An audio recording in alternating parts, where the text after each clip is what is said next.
বন্ধুরা, welcome to মোহা বিশ্বাস blog. আশা করি তোমরা সবাই ভালো আছো। আমি ভালো আছি। তা দোকান থাকলে তো সকাল সকাল উঠে সব কাজ সারা হয়ে যায়। রান্না থেকে চলে এসেছি, তো আসুন দেখতে পাবো কী রান্না করছি। আজকে সবে ভাত বসিয়েছি, তাড়াতাড়ি ভিডিওটা করা হচ্ছে। আর এদিকে আমি উচ্ছে ভাজাটা বসিয়ে দেবো। এই যে উচ্ছে কেটে ধুয়ে নিয়েছি, উচ্ছেটা দিয়েই দিই আগে। উচ্ছে ভাজা করব, আর এদিকে হচ্ছে আলু পটল ভাজা করব, আর হবে পনির মাখানি।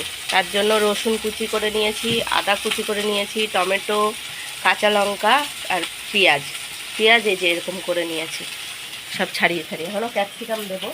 তা রেডি করছি, সব গুছিয়ে নিচ্ছি। তোমার দাদাভাই আটা মাখাও হয়ে গেছে, একবার চা খাওয়া হয়ে গেছে, আবার চা খাবে গরম করে দিলাম। ভিডিওটাতে স্কিপ না করে পুরো ভিডিওটা দেখবে, বেশি করে। দেখো উচ্ছে ভাজাটা হয়ে গেছে, আর ভাত আমার ফুটে উঠেছে। এখন আমি এই যে পটল কুচানো, আলু কুচানো যেটা রয়েছে, এটা ভাজা বসায় দেবো। ভাজা হবে, কালো জিরে ফোড়ন দেবো, কাঁচা লঙ্কা। দেখো কালো জিরে ফোড়ন দিয়ে আলুটা দিয়ে দিলাম, আলু আর পটলগুলো ভাজা ভাজা করে নেবো। এই যে, আর পনিরটা বের করবো, পনিরটা বের করা হয়নি, যেহেতু পনির মাখানি হবে তার জন্য। দেখো ভাজাটার মধ্যে দিয়ে দিলাম নুন আর হলুদ। এখন আমি একটু নাড়াচাড়া দেবো। নুন হলুদ দেওয়া হয়ে গেলে এবার ভাজা হতে থাকুক। তারপরে এক পিস মাছের ঝোল হবে, এই যে তার জন্য পটল কেটে নিয়েছি, পটল দিয়ে পাতলা ঝোল করে দেবো। যে তোমার দাদাভাই এই মাত্র আসলো বাজার থেকে। এই যে ক্যাপসিকামটা ধুয়ে কেটে নিলাম, সব রেডি করে নিয়েছি। এটা হচ্ছে কসুরি মেথি, এটাকে গরম করে আমি গুঁড়ো করে রেখেছি। আর মশলা তো রেডি করাই, পনিরটাও বের করে নিয়ে এসেছি। পনিরটাকে আমি পরে হাত দিয়ে মানে একটু ছাড়িয়ে নেব। আর এই যে গোলমরিচের গুঁড়ো, এটাও লাগবে, কেননা কি লাগবে এই যে সব গুছিয়ে নিয়েছি। তা সাদা তেল দিয়ে দিয়েছি কড়াইতে, আর এদিকে চাও হয়ে গেছে।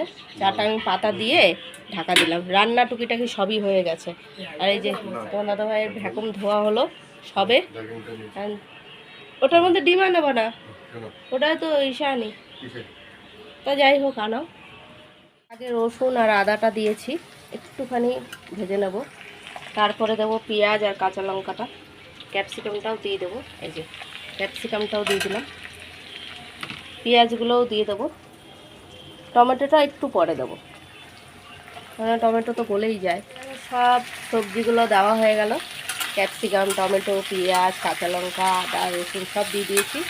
এর মধ্যে যাবে soya sauce, chilli sauce, tomato sauce, নুন, এগুলো তো যাবেই, আর মিষ্টি মানে চিনি, গোলমরিচের গুঁড়ো এটাও দেবো। দেখো টমেটো সস, সয়া সস আর চিলি সস রেডি।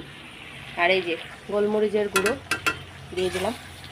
এবার প্লেন করে একটু হালকা হালকা করে ভেজে নেব। গ্যাস একদম মিডিয়ামে আছে, দেখছো, একদম, নাহলে আবার পুড়ে যাবে। তা এখন আমি এগুলোও দিয়ে দেবো, কাচিয়ে একটু দিতে হবে। আর একটু কর্নফ্লাওয়ারও দেবো, এটা দিয়ে একটুখানি কষিয়ে নিই ততক্ষণে। আমি নুনটাও দিয়ে দিয়েছি। এখন এই যে পনিরগুলো দেখো গুঁড়ো গুঁড়ো করে নিয়েছি, এইভাবে হাতে ক্র্যাশ করে নিয়েছি। তোমরাও চাইলে ওই ঘষুনিতেও করে দিতে পারো, আমি হাত দিয়েই করে নিয়েছি। আর এই যে কর্নফ্লাওয়ার গুলিয়ে রেখেছি, এই যে কর্নফ্লাওয়ারটা একটু দেবো, 1 চামচ কর্নফ্লাওয়ার দিয়েছি আমি।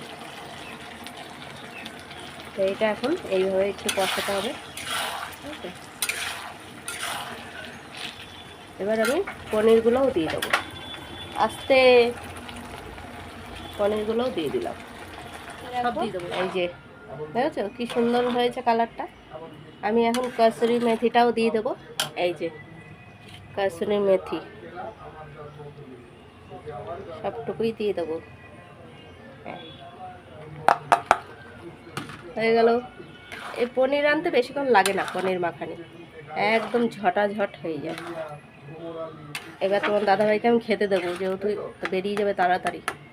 এটা হোক, গ্যাস আমি একদম আস্তে করে দিয়েছি। পনির মাখানিটা রেডি, একদম সুন্দরভাবে হয়ে গেছে। এখন আমি এই বাটিতে আজকে নিয়ে নেব। আর এইদিকে চাটাও ঢেলে দিলাম, এই দেখো চা ভ্যাকুমে ঢেলে দিয়েছি।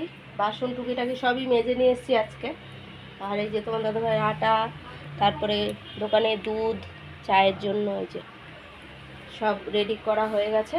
খেতে বসেছে, খেতে দিয়ে দিয়েছি, খেয়ে বেরিয়ে যাবে তাড়াতাড়ি করে। আর ওইদিকে ওই দেখো রোদও উঠেছে, কালকে দোকান থেকে আসার পরে বৃষ্টিও হয়েছিল অল্প। মা, হ্যাঁ মা তুমি কি খাচ্ছ? এই দেখ না, এই যে এত ফল এনেছে, লাগে না বারণ করি, দুধ খাই না, দুধ আবার রেখে দিয়েছে 1 পোয়া, বলে তুমি দুধ খাবা, যেহেতু আজকে একাদশী তার জন্য এই যে ফল নিয়ে নিয়েছি।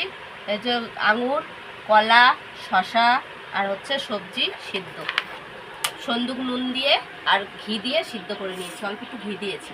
তো এই হচ্ছে আজকের আমার খাবার। তা খাওয়া দাওয়া শেষ।